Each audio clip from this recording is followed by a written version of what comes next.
छत्तीसगढ़ की तमाम बड़ी खबरों के साथ मैं हूं लीना। आइए देखते हैं आज की सुर्खियां।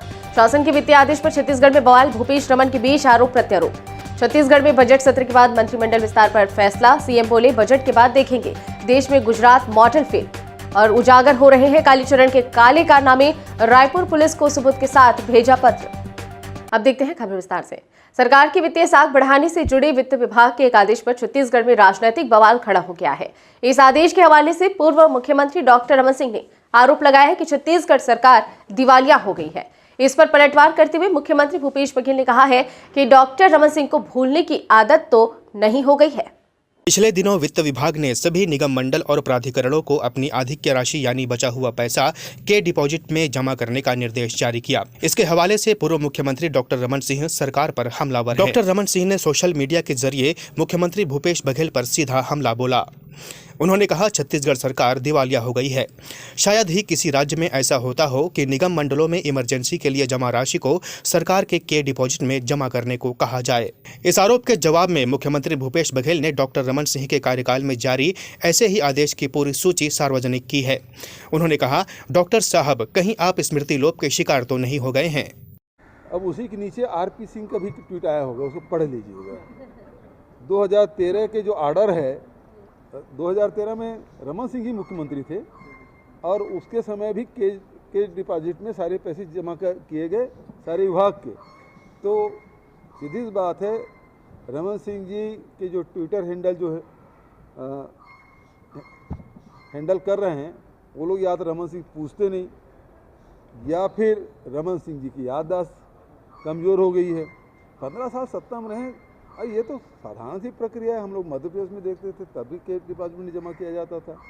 इनके शासन में किया जाता रहा, हमारे शासन में किया जाता रहा, अब भी किया जा रहा है। तो इसमें जनवरी फरवरी महीने में इस प्रकार से की जाती है ताकि वो बजट को प्रस्तुत करते समय सारी चीजें व्यवस्थित हो। गौरतलब है कि पूर्व मुख्यमंत्री डॉक्टर रमन सिंह अपने शासनकाल में वित्त विभाग संभालते रहे हैं। यह विभाग मुख्यमंत्री भूपेश बघेल की प्रोफाइल में भी शामिल है। ऐसे में सरकार की वित्तीय नीतियों पर दोनों नेताओं के बीच टकराव बना रहता है। डॉक्टर रमन सिंह मौजूदा सरकार के कर्ज लेने की नीति के तीखे आलोचक हैं। वहीं मुख्यमंत्री भूपेश बघेल ने सीधे तौर पर कह दिया है कि किसानों मजदूरों के लिए कर्ज लेने की जरूरत पड़ी तो लिया जाएगा। उनकी सरकार भाजपा की पिछली सरकार की तरह विलासिता के लिए कर्ज नहीं ले रही है। मुख्यमंत्री भूपेश बघेल ने मंत्रिमंडल विस्तार को लेकर बड़ा बयान दिया है। मंत्रिमंडल विस्तार को लेकर सीएम ने कहा है कि बजट सत्र हो जाए, इसके बाद देखेंगे।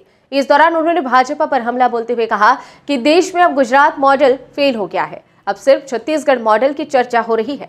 मुख्यमंत्री भूपेश बघेल अल्प प्रवास पर बिलासपुर पहुंचे थे। उन्होंने राज्य में मंत्रिमंडल में विस्तार और फेरबदल की चर्चा को लेकर कहा कि बजट सत्र के बाद इस पर निर्णय लिया जाएगा। उन्होंने छत्तीसगढ़ मॉडल और यूपी चुनाव के बारे में भी चर्चा की। रायपुर के जेल में बंद महाराष्ट्र के कथित संत कालीचरण पर ढोंगी होने का आरोप लगा है। रायपुर पुलिस के पास महाराष्ट्र की ही एक शादीशुदा महिला ने चिट्ठी भेजकर कालीचरण के बारे में कई चौंकाने वाले खुलासे किए हैं। इस महिला ने कुछ सबूत भी रायपुर की पुलिस को भेजे हैं।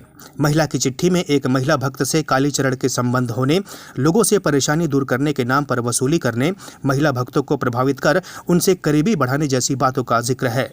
ये चिट्ठी महिला ने छत्तीसगढ़ के मुख्यमंत्री और रायपुर एसएसपी को भेजी है। इस चिट्ठी की एक प्रति देश के प्रधानमंत्री नरेंद्र मोदी और गृह मंत्री अमित शाह को भी भेजकर कार्रवाई की मांग की गई है। रायपुर पुलिस ने महिला के नाम को गुप्त रखा है। इस चिट्ठी में महिला ने लिखा है कि कालीचरण महाराज कोई संत नहीं बल्कि गेरुआ वस्त्र पहने हुए एक ढोंगी हैं। कालीचरण अपने आप को काली माता का सेवक कहता है, लेकिन वास्तव में वह एक भोगी विलासी व्यक्ति है जिसका एकमात्र धर्म सिर्फ दुखी लोगों की मदद करने के नाम पर उनसे धन प्राप्त करना और उनका दोहन करना है। इस औरत ने अपनी चिट्ठी में लिखा है कि कालीचरण लोगों से तभी मिलता या बात करता था जब लोग उन्हें पैसे दिया करते थे।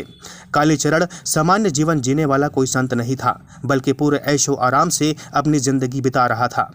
कालीचरण का दिल्ली में रहने वाली एक महिला से संबंध है जो खुद कालीचरण की भक्त भी है।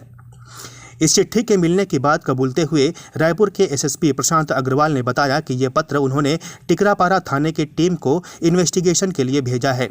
रायपुर की पुलिस ने इस मामले में अब अकोला के एसपी से भी संपर्क किया है। वहां से भी पुलिस कालीचरण के इस मामले में जानकारी जुटा रही है। जल्द ही इस मामले में कालीचरण के खिलाफ नए सिरे से कार्रवाई शुरू हो सकती है। बिलासपुर पुलिस ने मानव तस्करी का एक अजीबोगरीब मामले को सुलझाने में कामयाबी हासिल की है। यहां नाबालिग को उसकी बड़ी मां द्वारा राजस्थान में बेचने का सनसनीखेज मामला सामने आया है।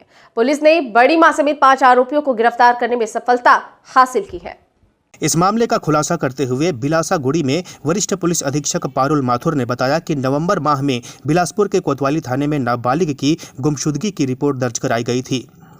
परिवार वालों ने बड़ी मां पर शक जाहिर करते हुए बच्चे को ले जाने की शिकायत की थी, जिसके बाद पुलिस ने मामले को गंभीरता से लेते हुए जांच पड़ताल की थी।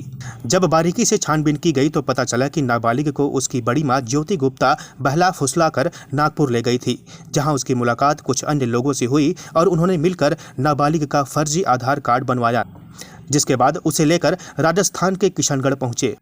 वहां उन्होंने रतन प्रजापति नामक आदमी से 2 लाख लेकर नाबालिग की जबरदस्ती शादी करवा दी।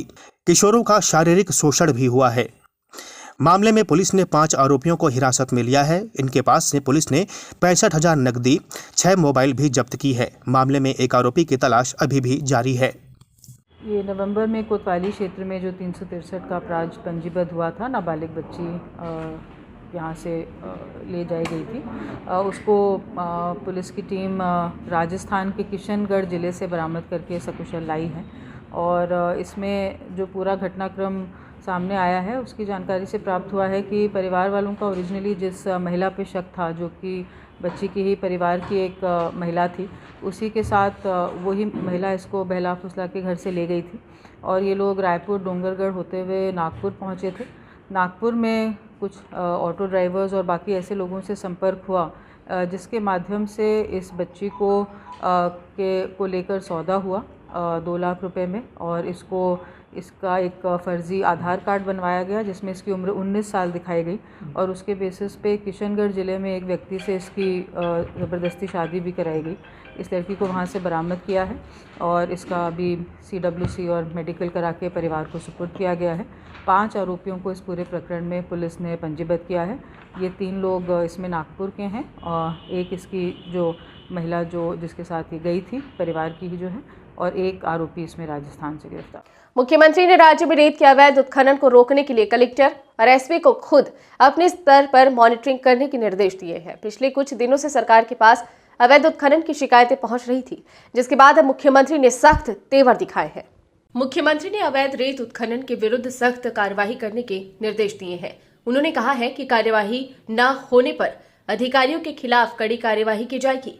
अवैध रेत उत्खनन रोकना जिले के कलेक्टर एसपी की व्यक्तिगत जिम्मेदारी होगी।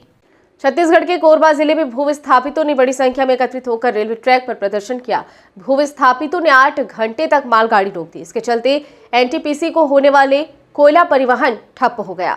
प्रदर्शनकारी हरदी बाजार चौकी अंतर्गत ग्राम रेकी के समीप रेलवे ट्रैक पर बैठ गए। इसके चलते दीपका से एनटीपीसी सीपत के लिए कोयला परिवहन करने वाली मालगाड़ियां रोक दी गई। भूविस्थापितों की ओर से चल रहे प्रदर्शन के चलते बुधवार को तीसरी खदान बंद थी। इससे एससीसीएल को करोड़ों रुपयों का नुकसान उठाना पड़ा। बताया जा रहा है कि प्रदर्शन में करीब 35 खातेदारों के परिवार शामिल हैं। प्रदर्शनकारियों की मांग है कि साल 2004 की पुनर्वास नीति के अनुसार सभी प्रभावित किसानों को स्थायी नौकरी दी जाए। इस बुलेटिन में फिलहाल इतना ही। बने रहिए डीबी लाइव के साथ। नमस्कार।